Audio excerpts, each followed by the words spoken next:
اما بعد بسم اللہ الرحمن الرحیم یا ایھا الذین آمنوا اذا نودی للصلاۃ من یوم الجمعہ فاسعوا الی ذکر اللہ وذروا البیع ذلکم خیر لکم ان کنتم تعلمون صدق اللہ العظیم۔ اللهم صل على سيدنا ومولانا محمد وعلى آل سيدنا ومولانا محمد وبارك وسلم وصل عليه كما صليت وسلمت وباركت ورحمت وترحمت على إبراهيم وعلى آل إبراهيم إنك حميد مجيد۔ محترم حاضرین کرام، عزیز بہنوں، السلام علیکم ورحمۃ اللہ وبرکاتہ۔ لاک ڈاؤن کے دوران رمضان المبارک کے جمعوں میں سے آج آخری جمعہ، جس کو جمعۃ الوداع سے تعبیر کیا جاتا ہے، اللہ رب العزت کا خاص لطف و کرم ہے کہ رمضان المبارک کا مہینہ اس عجیب نوعیت اور کیفیت سے بھی دوچار ہونے کے باوجود احسن طریق سے ادا کرنے کی ہمت عطا کی۔ جمعۃ الوداع ہم اس کو کیوں کہتے ہیں؟ جمعہ تو آلریڈی لفظ موجود ہے، اور جمعے کی عبادت اور جمعے کی نماز کا حکم قرآن مجید کے اندر بھی واضح طور پر ارشاد ہے کہ اے ایمان والو، تمہیں جب جمعے کی نماز کے لیے بلایا جائے فاسعوا الی ذکر اللہ، اللہ کے ذکر کی طرف دوڑ کر آؤ، وذروا البیع، اور لین دین ترک کر، یعنی تجارت ختم کر دو، دکانیں ہیں، فیکٹریاں ہیں، انڈسٹریاں کو بند کر دو، ذالکم خیر لکم، یہ تمہارے لیے بہت بہتر ہے، ان کو تم تعلمون،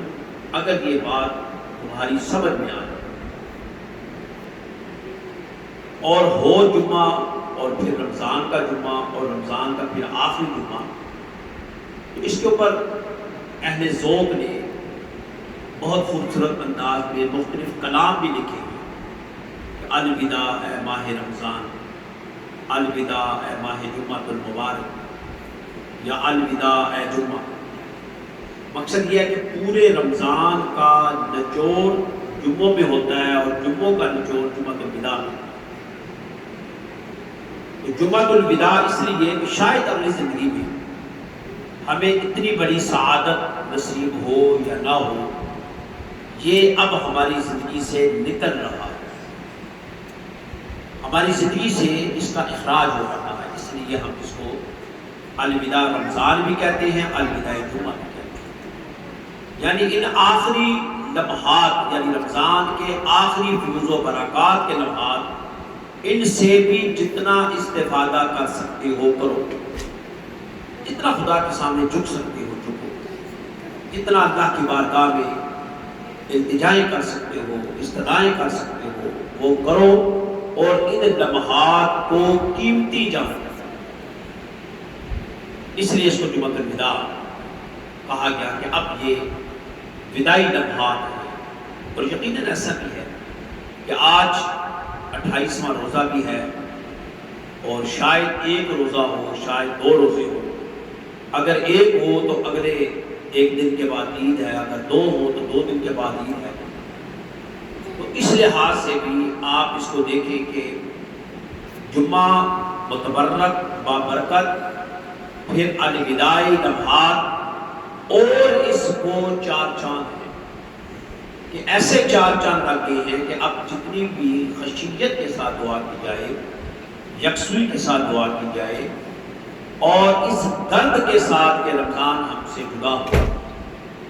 اور اس درد کے ساتھ کہ جمعے کی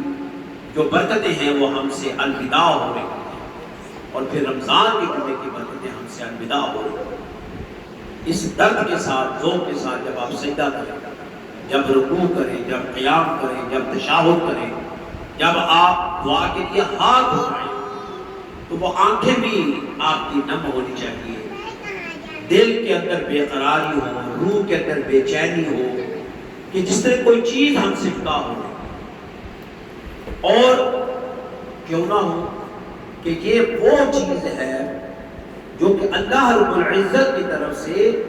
ہم پر لازم ہے، حضور علیہ السلام کی امت کو بطور تحفہ دیا گیا۔ اور رمضان اتنا عبادت کا اہمیت کا حامل ہے کہ اللہ کے نماز بھی ہے، حج بھی ہے، زکوٰۃ بھی ہے،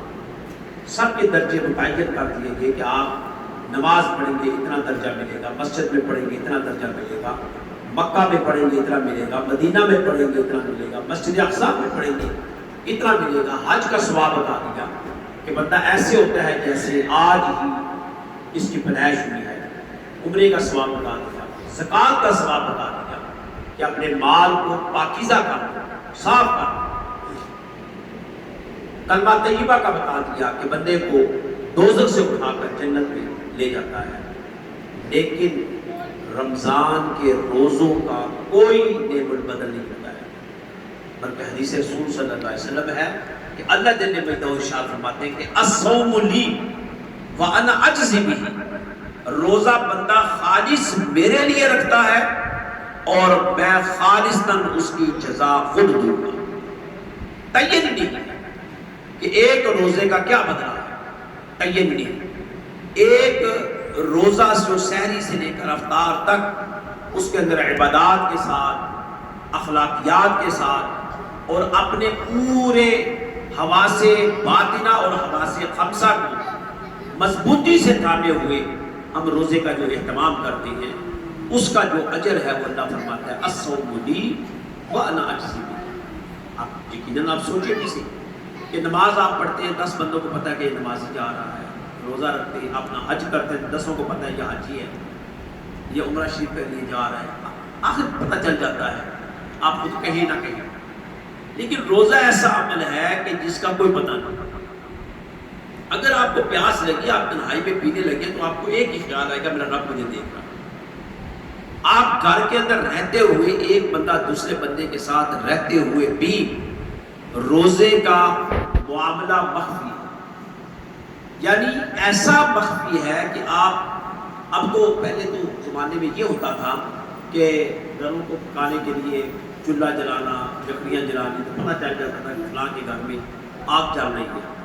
اب تو آپ کچھ بھی نہ کریں، چھوٹا سا سالن ہے اوون میں گرم کر لیں، پتہ نہیں چلتا، پانی نے فریج میں ٹھنڈا کر لیں، پتہ نہیں چلتا، بوتلیں پڑی ہوگی، پھل پڑا ہوگا، آپ سیر حاصل مزہ کر سکتے۔ لیکن اگر آپ فریج کی طرف نہیں بڑھتے، اوون کی طرف نہیں بڑھتے، تو کیا چیز روکتی ہے؟ صرف اللہ کی رضا۔ وہ بندہ جو اللہ کی رضا کی خاطر وسائل ہونے کے باوجود، تنہائی ملنے کے باوجود اور بھوک کی شدت کے باوجود اور پیاس کی شدت کے باوجود اگر وہ نہیں کھاتا، نہیں پیتا، تو فقط اس میں اللہ کی رضا چاہیے۔ جب اللہ کی رضا کی خاطر ایک بندہ یہ کام کرتا ہے تو یقیناً اللہ فرماتا ہے کہ اس کی جزا میں خود الصوم لی وانا اجزی بہ۔ اور پھر رمضان کا ایک ایک لمحہ، پھر آخری عشرہ، پھر آخری عشروں میں پھر جمعۃ الوداع، تو ہر چیز درجہ کے اعتبار سے بڑھتی چلی جاتی ہے۔ یعنی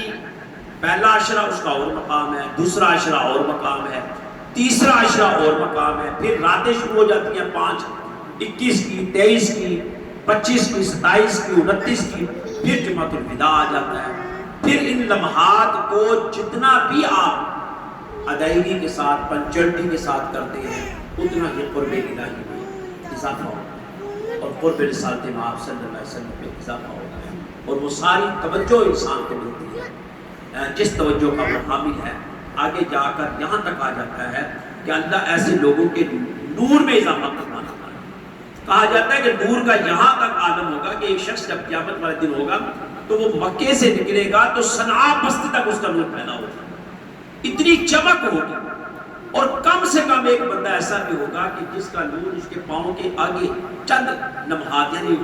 بیٹری کی جو روشنی ہوتی ہے، ٹارچ کی روشنی ہوتی ہے، اس حد تک اس کے پاس روشنی ہوتی ہے، کیونکہ وہ عبادات کے معاملات میں، اخلاقیات کے معاملات میں، معاملات کے معاملات میں وہ کمزور تھا، اس لیے اس کا نور تھوڑا۔ جس نے جتنی فراخ دلی کا مظاہرہ کیا عبادت میں، ریاضت میں، خشیت میں، انفاق فی سبیل اللہ میں، اتنا ہی اس کا نور بڑھتا جائے گا۔ بلکہ ایک حدیث یہاں تک بھی آتی ہے کہ مدینہ سے لے کر عدن تک، عدن جنت کا آخری کونا ہے، وہاں تک اس کا نور پھیلا ہوگا اور وہ اپنے نور کی روشنی میں چل رہا ہے۔ اور ایک بندہ وہ ہے تو اپنے سائے کے ساتھ ہی ہوگا، سائے کی حد تک نہیں ہوگا۔ اب یہ ڈیپینڈ کرتا ہے ہمارے اوپر کہ ہم نے اس نور کو ضائع کرنا ہے یا اس نور کو بڑھانا ہے یا اس نور کو حاصل کرنا ہے۔ تو مسلمان کو اللہ تعالیٰ نے بڑے مواقع دیے ہیں اپنی طرف بلانے کی۔ اب یہ نہیں ہے کہ آپ نے روزوں میں اہتمام کیا، روزے میں آپ کی عادت بن گئی، اب آپ نے باقی دنوں میں نماز کا بھی اہتمام کرنا ہے، باقی دنوں میں آپ نے کم کھانے کا اہتمام کرنا ہے، باقی دنوں میں آپ نے جو وظائف آپ کے ہوتے تھے پڑھنے کے ان کو باقی دنوں میں بھی آپ نے لانا ہے، جمعے کو باقی دنوں میں بھی لانا ہے۔ تو یقیناً جب یہ آپ عمل کریں گے تو اس کا مطلب یہ ہے کہ رمضان کے روزے آپ کے کامل اور مکمل۔ اس امید کے ساتھ اللہ رب العزت جمعۃ المبارک کی ساعتیں، برکتیں، رحمتیں ہم سب کے لیے باعث اجر کا ذریعہ بنا دیں۔ آئیے الوداعی اس ان لمحات میں اجتماعی دعا بھی کرتے ہیں اور پھر جمعہ کے بعد میں دعا بھی کرتے ہیں۔ بسم اللہ الرحمن الرحیم، اللہم صلی علی سیدنا و مولانا محمد وعلی آل سیدنا و مولانا محمد وبارک وسلم وصلی علیہ کما صلیت وسلمت وبارکت ورحمت وترحمت علی ابراہیم وعلی آل ابراہیم انک حمید مجید۔ یا الہ العالمین، رمضان المبارک کی یہ جو رحمتوں والا مہینہ تھا، برکتوں والا مہینہ تھا، بخشش والا مہینہ تھا، تو نے ہمارے مقدر میں کیا اس مہینے کے اندر قصداً یا صابن، شعوراً یا لا شعوراً، بالواسطہ یا بلا واسطہ، خلوت میں یا جلوت میں کوئی ایسی کوتاہی ہوگی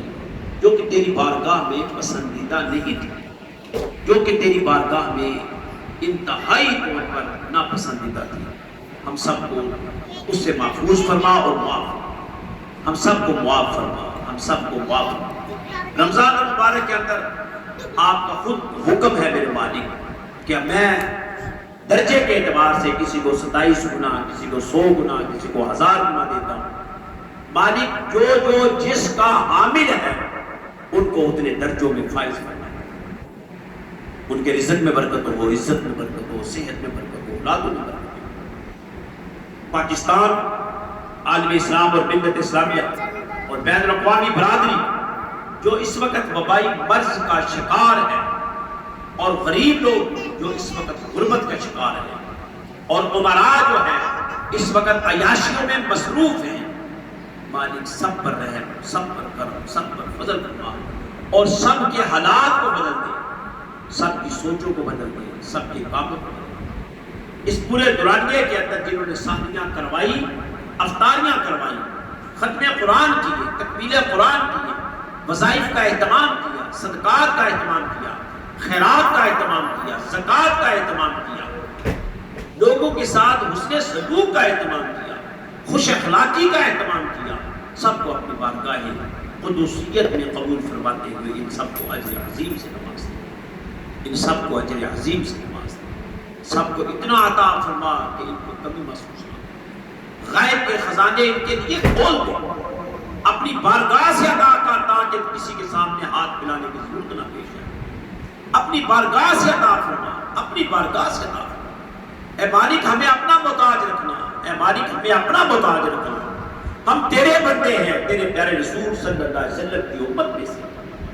سرکار کی امت، سرکار کے